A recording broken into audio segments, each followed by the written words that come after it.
Bagi saudara-saudaraku yang gelisah cari nafkah, bagus pakai ilmunya Haji Kalla. Apa?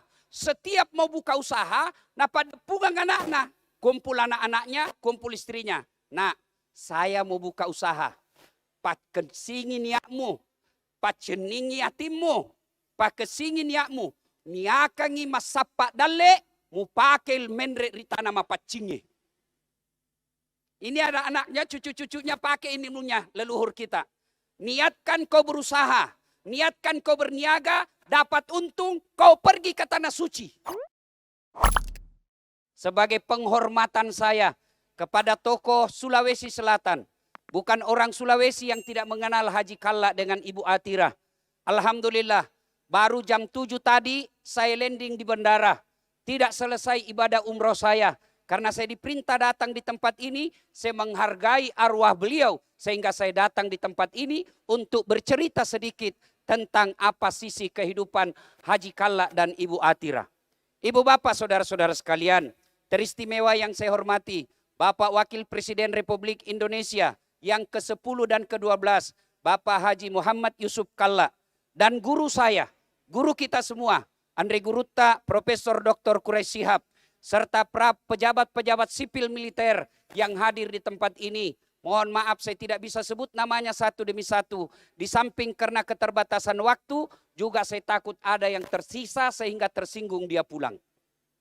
Ibu bapak yang saya muliakan, kalau ada orang pegawai Kalla Group dimutasi ke Papua, di sana tidak ada sinyal, tidak ada lampu, tidak enaknya di sini. Apa masih ada pilihan? Ada. Apa pilihannya? Berhenti kerja. Ada pilkada. Ternyata yang kita dukung kalah. Yang tadinya kita kepala dinas. Karena yang didukung kalah, akhirnya kita menjadi staf ahli. Ahli yang tidak ada stafnya. Masih ada pilihan? Ada. Apa pilihannya? Tunggu 5 tahun selesai jabatannya, kita lagi kembali berkarir. Ternyata 10 tahun masih ada pilihan. Ada. Apa pilihannya? Pensiun dini. Ada orang pergi merantau ke Papua. Merantau ke Malaysia. Ternyata di Malaysia tidak enak. Apa yang dinikmati tidak, apa yang dialami tidak seperti yang diharapkan. Ada pilihan? Ada. Apa? Lisu kilo kampungnya. Nah bilang orang Jawa, mangan orang mangan, yang penting ngumpul. Masih ada pilihan. Ada orang Jawa merantau ke Sulawesi. Di Sulawesi tidak nyaman. Dia ada pilihannya. Apa? Pulang kampung. Tapi saudaraku, Bapak Ibu yang saya muliakan. Ketika Bapak Ibu masuk kubur. Saya ulangi. Ketika Bapak Ibu masuk kubur. Ada pilihan? Ada pilihan? Tidak ada. Tidak mentang-mentang deh. Tidak enak di sini kubur deh. Di sini sakit terus. Boleh lagi deh. Kembali ke lagi. Kembali ki. Lari semua orang sambil mata. Nah sekarang yang kita hormati, yang kita sayangi, yang kita tokohkan Bapak Haji Kalla beserta istri beliau Ibu Atira sekarang sudah ada dalam transit namanya alam barzah. Yang menurut Profesor Dr. Quraish Shihab, alam barzah adalah alam pemisah antara alam hidup dunia dengan alam akhirat.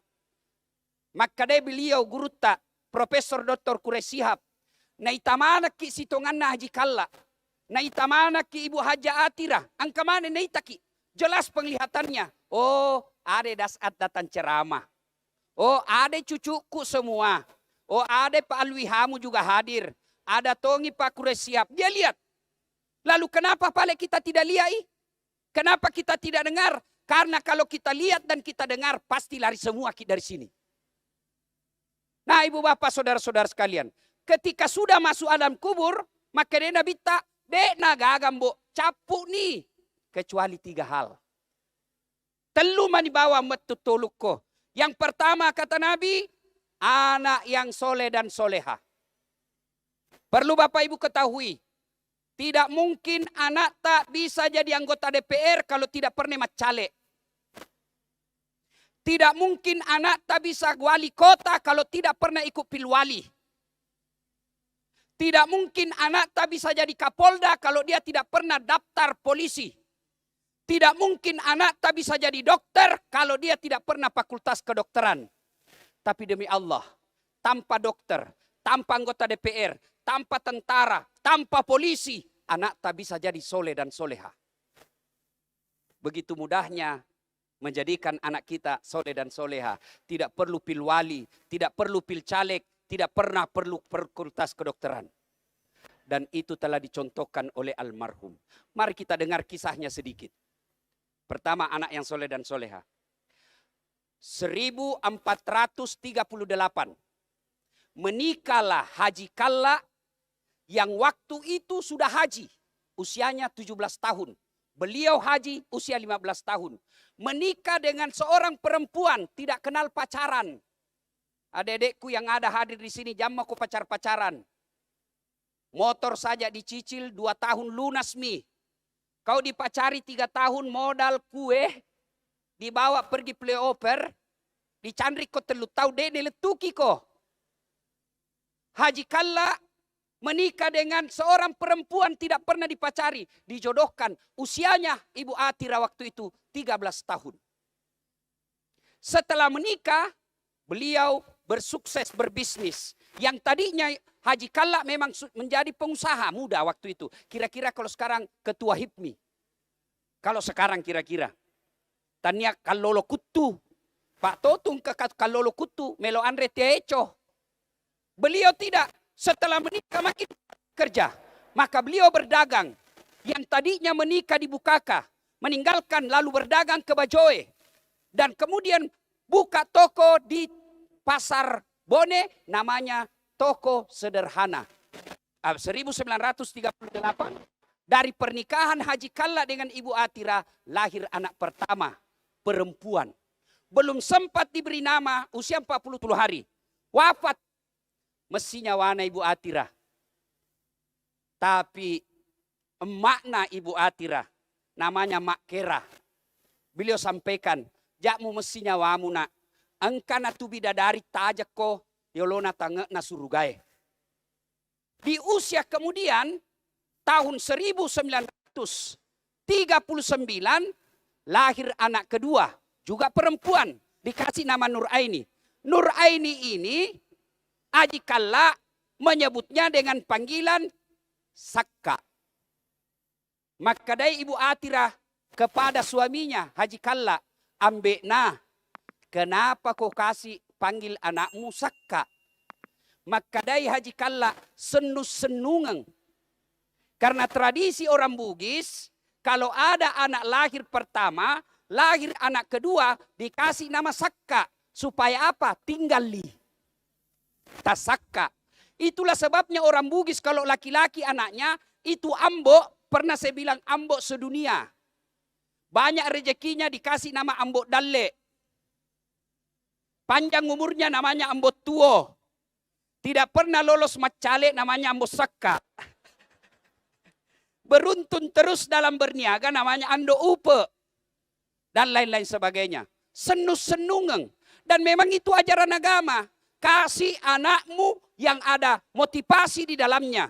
Perempuan misalnya anak kita, kasih nama mutmainna, wahai jiwa yang tenang. Sehingga apa? Semua orang panggil akan mendoakannya. Hei mutmainna, wahai kau jiwa yang tenang.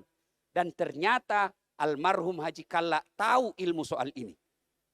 Maka setelah menikah, kemudian pada tahun 1942, lahir lagi anak ketiga beliau.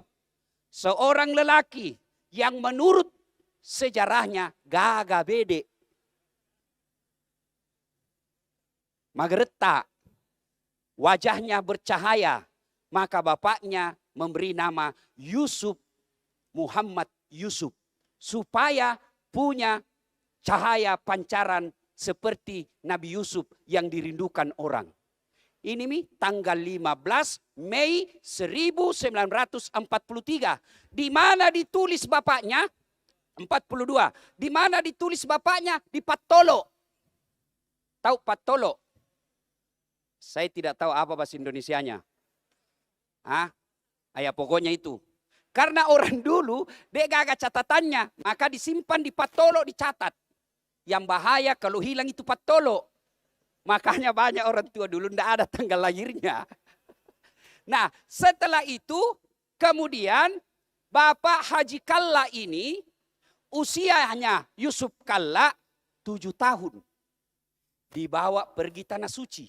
Dan hebatnya Haji Kalla ini bagus kita contoh semua. Bagi saudara-saudaraku yang gelisah cari nafkah. Bagus pakai ilmunya Haji Kalla. Apa? Setiap mau buka usaha, nah pada pugang anak-anak. Kumpul anak-anaknya, kumpul istrinya. Nah, saya mau buka usaha. Pakesingin yakmu. Paceningi yatimmu. Pakesingin yakmu. Niakangi masapak dale. Mu pakai menre ritana mapacingi. Ini ada anaknya, cucu-cucunya pakai ini ilmunya leluhur kita. Niatkan kau berusaha. Niatkan kau berniaga, dapat untung, kau pergi ke tanah suci. Sudah kita semua tanah suci, Ustaz. Cari kau pegawai syara. Undang Ustaz Dasat sebagai pembimbing. Ya kau tahu, serius orang gini bos. Ya kan? Nah, sudah haji, maka niatkan. Baik ini ilmunya Haji Kalla. Dan ternyata alhamdulillah, ini yang membuat bertahan sampai 70 tahun. Nah, setelah itu toko sederhana di Kota Bone mulai makin laris. Aga nabalu, lipa, waju. Dan hebatnya makin laris. Kenapa makin laris? Karena setiap perantau-perantau Sulawesi Selatan yang dari Papua, yang dari Jawa, yang dari Kalimantan pulang lebaran. Begitu pulang lebaran tentu cari oleh-oleh. Cari oleh-oleh, tokonya Haji Kalla nggak dapat. Toko sederhana. Hebatnya lagi nih toko, ada bonusnya namanya customer service. Apa? Minuman lemonade.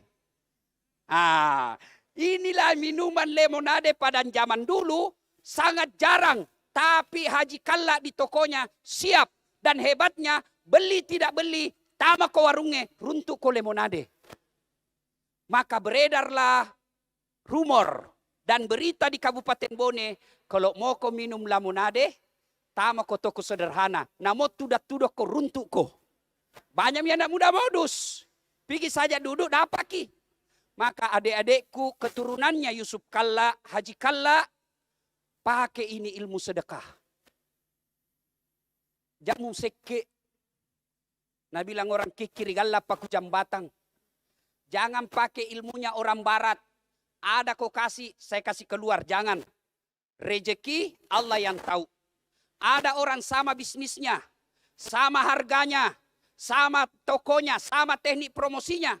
Subhanallah, ada yang bangkrut, ada yang sukses. Karena memang rezeki, kata Allah, jangan urusui. Jangan kau pikiri, saya punya urusan. Yang penting kerja kau. Mau tahu ilmunya rezeki? Bapak-bapak tahu cicak? Tahu cicak? Apa namakan itu cicak? Nyamuk. Masuk akal enggak? Enggak masuk di akal. Cicak cuma di dinding. Nyamuk terbang. Di mana ketemu? Satu terbang, satu di dinding. Dan enggak ada bandaranya.